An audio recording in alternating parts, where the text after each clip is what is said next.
Alright,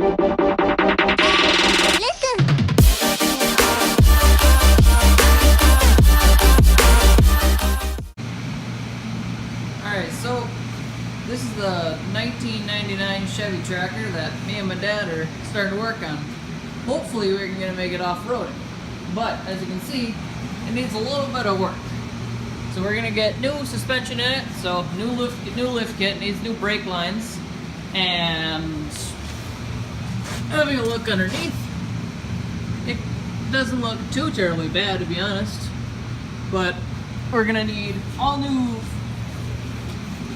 tires. As you can see, this one's a little not healthy here, but the other ones are good. But we come around to the back side here, and you can actually, well, you can't see it, but these drum brakes are stuck. They will not move, so you need to get those fixed yet.